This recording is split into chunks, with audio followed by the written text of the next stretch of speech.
और बड़ी खबर मिल रही है, महाराष्ट्र के गोंदिया में आज भीषण ट्रेन हादसा हुआ है। यहाँ ट्रेन की गोंदिया के पास मालगाड़ी से टक्कर हुई है, जिसके बाद ट्रेन की एक बोगी एक पटरी से उतर गई है और इस हादसे में 50 लोग जख्मी हुए हैं। इनमें 13 लोग गंभीर रूप से घायल बताए जा रहे हैं और ये ट्रेन रायपुर की ओर से नागपुर की ओर जा रही थी। तभी भगत की कोची ट्रेन की मालगाड़ी के साथ गोंदिया शहर के पास टक्कर हो गई। इसमें ट्रेन का डिब्बा पटरी से उतर गया और इसमें 13 लोग गंभीर रूप से घायल बताए जा रहे हैं। ये हादसा मालगाड़ी और पैसेंजर ट्रेन भगत की कोची के बीच सिग्नल न मिलने के कारण हुआ है। राहत की बात तो ये है कि इसमें किसी भी यात्री की मौत की सूचना नहीं है। हादसे का शिकार हुए ट्रेन छत्तीसगढ़ के बिलासपुर से राजस्थान के जोधपुर जा रही थी, जिसकी एक्सक्लूसिव तस्वीर भी आप न्यूज़ 18 उत्तर प्रदेश उत्तराखंड पर देख रहे हैं, जहां पर गोंदिया में ट्रेन और मालगाड़ी की टक्कर हुई। 50 यात्री जो है वो जख्मी बताए जा रहे हैं। योगी सरकार आगरा में शिवाजी महाराज के सम्मान में स्मारक बनाएगी, जिसकी पूरी रूपरेखा तैयार कर ली गई है। कैसे और कहां बनेगा शिवाजी का स्मारक, आप इस रिपोर्ट के जरिए समझिए। योगी सरकार आगरा में शिवाजी महाराज के सम्मान में शिवाजी का स्मारक बनाएगी। आगरा में उच्च शिक्षा मंत्री योगेंद्र उपाध्याय ने इसका ऐलान किया। आगरा के कोठी मीना बाजार की कोठी में छत्रपति शिवाजी महाराज का संग्रहालय और मूर्ति लगाई जा रही है, जहां शिवाजी को औरंगजेब ने कैद किया था। जयपुर राजघराने के राजस्व अभिलेखों से लेकर आगरा के राजस्व अभिलेखों को और इतिहास को पुरातत्वविदों से, इतिहासकारों से बात करके निर्णय हुआ और ये तय मालूम पड़ा कि ये मीना बाजार की कोठी वो स्थान है जो राजा राम सिंह जी की थी और जहां शिवाजी महाराज को कैद किया गया था, जहां से शिवाजी महाराज अपने शौर्य, बुद्धि, चातुर्य, अपने कार्य योजनाओं की क्षमता और कार्यान्वयन करने की विलक्षण प्रतिभा के माध्यम से निकले। तो इसको एक स्मारक बनाया जाए, यह एक स्मारक बने और ऐसा भव्य स्मारक बने कि ताजमहल के समकक्ष यहाँ पर पूरे पर्यटन मानचित्र पर स्थापित हो।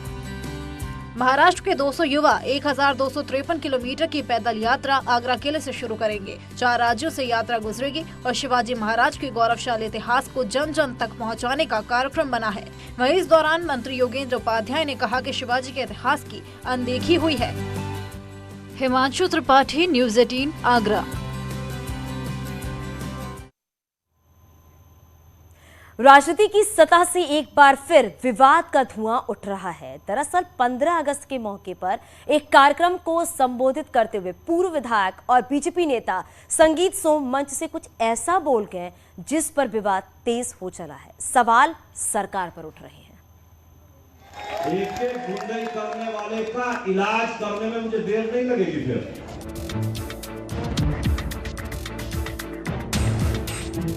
फिर विवाद का संगीत बजा है। मेरठ के धरातल से मंच से सीधी धमकी है, गुंडई करोगे, गड़बड़ी करोगे तो इलाज सीधा होगा। अगर जरा सी भी कस्बे में व्यवस्था बिगाड़ने की किसी ने कोशिश करी तो आप जानते हैं कि संगीत सोम कस्बे में एक गुंडई करने वाले का इलाज करने में मुझे देर नहीं लगेगी। फिर ऐसा पहली बार नहीं है कि जब संगीत सोम ने मंच से सीधे सीधे धमकी दी हो। विधानसभा चुनाव के बाद भी जब पहली बार संगीत सोम ने मंच से कार्यकर्ताओं को संबोधित किया था, तब भी बोल ऐसे ही थे जो आज हैं। कस्बे की व्यवस्था एक आदमी ने भी बिगाड़ने की कोशिश करी तो आप जानते हैं कि पीछे भी मैंने क्या इंतजाम करे और आगे भी क्या करूंगा। ताकत में कम नहीं हुआ मैं। किसी के दिमाग में ये गलत फहमी हो कि संगीत सोम ताकत मतलब अभी 100 विधायकों के बराबर अभी हूं अकेला मैं।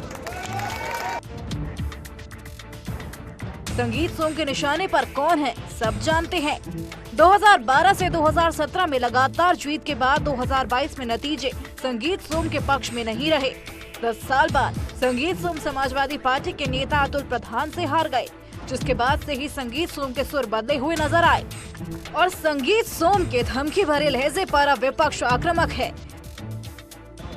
मैं बार बार कह रहा हूं कि उत्तर प्रदेश के अंदर में कानून व्यवस्था को पूरी तरह से भारतीय जनता पार्टी के नेताओं ने ही ध्वस्त किया हुआ है।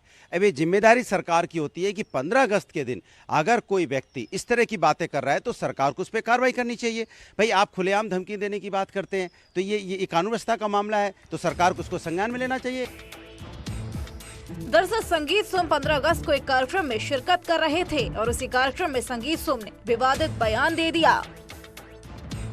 लिहाजा विवाद का गुबार उठना था, सो उठ रहा है। Bureau report, news 18।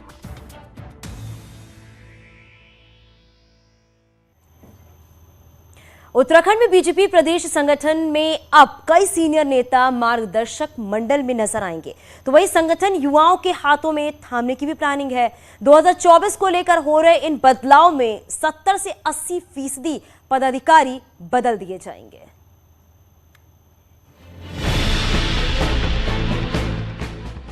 2024 चुनाव को लेकर बीजेपी संगठन में टॉप टू बॉटम बदलाव शुरू हो चुके हैं। महेंद्र भट्ट युवा अध्यक्ष हैं और अब उनकी टीम भी युवा होने वाली है। 25 अगस्त तक महेंद्र भट्ट की नई टीम की घोषणा की बात कही जा रही है, जिसके लिए भट्ट को साफ निर्देश आलाकमान से मिल चुके हैं। मौजूदा संगठन के 70% पदाधिकारियों को बदला जाएगा और उनकी जगह युवा नेताओं को प्राथमिकता दी जाएगी। संगठन में 60 की एज लिमिट रखी गई है, तो जिलाध्यक्षों की उम्र 50 साल से ज्यादा नहीं होगी। तो टीम का स्वरूप ये ठीक है कि भौगोलिक हिसाब से, उत्तराखंड राजनीतिक दृष्टिकोण के हिसाब से कोशिश की जाएगी कि उसमें 70-75% यूथ आ जाए, युवा आ जाए। तो आपकी पार्टी युवाओं पर अधिक फोकस रहेगा। ठीक है ना, बड़ों का मार्गदर्शन होगा, युवाओं पर फोकस रहेगा। ऐसा ही फॉर्मूला पार्टी के यूथ विंग में भी अप्लाई किया जाएगा, जिसमें बीजेवाईएम में कोई भी पदाधिकारी 35 साल से ऊपर का नहीं होगा। साथ ही जाति और क्षेत्रीय समीकरण भी साधे जाएंगे। हालांकि बीजेपी के कई सीनियर नेता अनुभव को किनारे करने से ज्यादा खुश नहीं है। स्टेट में हाँ समन्वय तो होना चाहिए, नए लोगों को भी मौका मिलना चाहिए, लेकिन पुराने लोगों का जो एक्सपीरियंस है उसका उपयोग करें तो ज्यादा अच्छा है। महेंद्र भट्ट की टीम के ऐलान के बाद दायित्वधारी भी तय होंगे और मौजूदा संगठन पदाधिकारियों में से कुछ को दायित्वों में एडजस्ट किया जाएगा, जबकि बाकी सीनियर नेता मार्गदर्शक मंडल में नजर आएंगे। अब मार्गदर्शक मंडल के नाम से ही कई नेताओं की नींद उड़ी है। देहरादून से न्यूज़ 18 के लिए सुनील प्रभात की रिपोर्ट।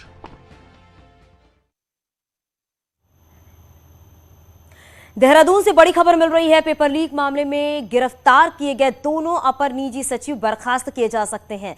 गौरव चौहान और सूर्य प्रताप सिंह नाम के 2 अपर निजी गिरफ्तार हुए थे और दोनों ही कर्मचारी अपने प्रोबेशन पीरियड में थे और दोनों को पेपर लीक घोटाले में एसटीएफ ने गिरफ्तार किया है। सूत्रों के मुताबिक सचिवालय प्रशासन ने न्याय विभाग से इसे लेकर राय मांगी है और जल्द ही दोनों को टर्मिनेट किया जा सकता है।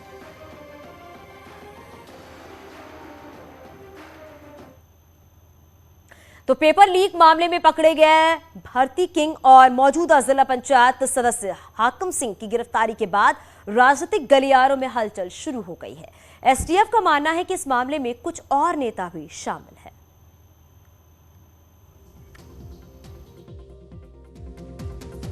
उत्तराखंड सेवा चयन आयोग में हुई भर्ती पेपर लीक के मामले में भर्ती किंग के नाम से कुख्यात हाकम सिंह की गिरफ्तारी हो चुकी है। हाकम सिंह उत्तरकाशी से जिला पंचायत सदस्य भी हैं। उसकी गिरफ्तारी के बाद एसटीएफ के पास कुछ नेताओं के नाम सामने आए, जिन पर जल्दी कार्रवाई की जा सकती है। एसटीएफ के एसएसपी अजय सिंह का कहना है कि हाकम सिंह ने उत्तरकाशी में कुछ जिला पंचायत सदस्यों, ग्राम प्रधानों को पेपर सॉल्व करवाया था, जो उनके रडार पर है। देखिए, इस पूरी परीक्षा में काफ़ी सारे इसमें ऐसे लोग भी हैं जो पंचायत से जुड़े हुए हैं, चाहे प्रधान हैं, वो उनके और उनके परिजन भी क्वालिफाई हुए हैं। जो हमने लिस्ट से बहुत सारे काम किए, उसमें हमने ऐसा पाया कि बहुत सारे इसमें जनप्रतिनिधि हैं जिनके परिवार के खुद स्वयं से हुए हों या उनके परिवार के बहुत निकट लोग हुए हैं। तो ये भी एक संदेह का विषय है, जिस पर भी हम अपनी इस इन्वेस्टिगेशन में शामिल कर रहे हैं। आगे इसमें देखते हैं कि किसकी कितनी संलिप्तता मिलेगी, तो उस पर कार्रवाई की जाएगी। वहीं सूत्रों के माने तो ये सभी प्रतिनिधि किसी विधायक के भी खास बताए जा रहे हैं, जिसे जल्द पूछताछ के लिए एसटीएफ की टीम उत्तरकाशी जा सकती है। साथ ही माना जा रहा है कि आरोपी हाकम सिंह की गलत ढंग से अर्जित की गई संपत्ति पर भी नजर रखी जा रही है, जिसकी रिपोर्ट तैयार कर जल्द शासन को भेजी जाएगी। आज की एक मेन अहम कड़ी थी जो मैं कहूँगा जिसकी गिरफ्तारी हुई है, लेकिन अभी भी मैं मानता हूँ कि जिस तरह के साक्ष्य आ रहे हैं उसमें भी मेन कड़ियों में 2-4 बड़े लोग की गिरफ्तारी इसमें संभव है। पेपर लीक मामले में भर्ती किंग समेत अब तक 18 लोगों को गिरफ्तार किया जा चुका है, लेकिन अब इस कड़ी में कुछ और राजनेताओं के नाम सामने आने की भी संभावना जताई जा रही है। न्यूज़ 18 के लिए देहरादून से सत्येंद्र बर्दवाल की रिपोर्ट। और खबर मिल रही है गाजियाबाद की सोसाइटी में मारपीट, सोसाइटी के लोगों को पीटा गया है और ओम प्रकाश नाम के शख्स पर यह आरोप है। गुर्गों से पिटवाने का यह आरोप है। पुलिस की हिरासत में 3 आरोपी ओम प्रकाश की तलाश में जारी और कॉस्मोस गोल्डन हाइट्स का यह मामला बताया जा रहा है। तस्वीरें भी आप अपने टीवी स्क्रीन पर देख रहे हैं। ये तस्वीरें कैमरे में कैद हो गई हैं। कॉस्मोस गोल्डन हाइट्स का ये पूरा मामला है, जहां पर पुलिस ने 3 आरोपियों को हिरासत में लिया है। ओम प्रकाश की तलाश की जा रही है। तो गाजियाबाद की एक सोसाइटी का ये मामला बताया जा रहा है। हमारे साथ हमारे सहयोगी अमित हमारे साथ फोन लाइन पर जुड़ गए हैं। अमित, क्या कुछ ये पूरा मामला है जिसकी वजह से मारपीट हुई? देखिए, बताया जा रहा है कि सोसाइटी को लेकर ही कुछ विवाद था, जिसके बाद से लगातार ये जो व्यक्ति बताया जा रहा है ओम प्रकाश, इसका नाम सामने आया है। और ये सोसाइटी ये नोएडा अथॉरिटी में काम करता है और ये दबंग किस्म का आदमी बताया जा रहा है कि किसी बात को लेकर विवाद हुआ, जिसके बाद इसने अपने साथियों को बुलाया और सोसाइटी के बीच में ही रहने वाले लोगों के साथ मारपीट की और वहां से मौके से फरार भी हो गया, जिसकी लिखित सूचना विजयनगर थाने में दी गई। हालांकि 3 आरोपियों को चिन्हित करने के बाद उन्हें पुलिस ने हिरासत में ले लिया। वहीं जो मुख्य आरोपी है ओम प्रकाश, वो लगातार अभी भी इस बात का दबाव बना रहा है पीड़ित पक्ष के ऊपर कि वो समझौता कर ले। जो पीड़ित पक्ष है उनका साफ तौर पर कहना यही है कि इस तरह की दबंगई उनके साथ लगातार की जा रही थी और कल तो हद ही होगी जब उनके साथ मारपीट भी। बिल्कुल अमित, और ओम प्रकाश की तलाश भी की जा रही है। बहुत शुक्रिया इस पूरी जानकारी के लिए। टिहरी जिले का सीमांत सिलोड़ा गांव अब पलायन की मार झेल रहा है। सड़क ना होने के चलते यहां से लोगों का पलायन जारी है। हालात ये है कि गांव में अब सिर्फ बुजुर्ग ही बच गए हैं। टिहरी और उत्तरकाशी जिले की सीमा पर प्रतापनगर में स्थित सिलोड़ा गांव में अब लगभग 500 लोग ही बचे हैं। यहां के लोगों की सबसे बड़ी समस्या गांव तक सड़क का ना होना है। साल 2005 में करीब 8 किलोमीटर की रोड स्वीकृत हुई थी, लेकिन अभी तक सिर्फ 3 किलोमीटर ही सड़क बन सकी है। गांव पहुंचने के लिए आज भी 5 किलोमीटर की खड़ी चढ़ाई चढ़नी पड़ती है और हम बहुत परेशान रहते हैं। तो आप देख लो, यहाँ से 4 किलोमीटर है सिलोड़ा, 3-4 किलोमीटर है, पैदल जाना पड़ता है।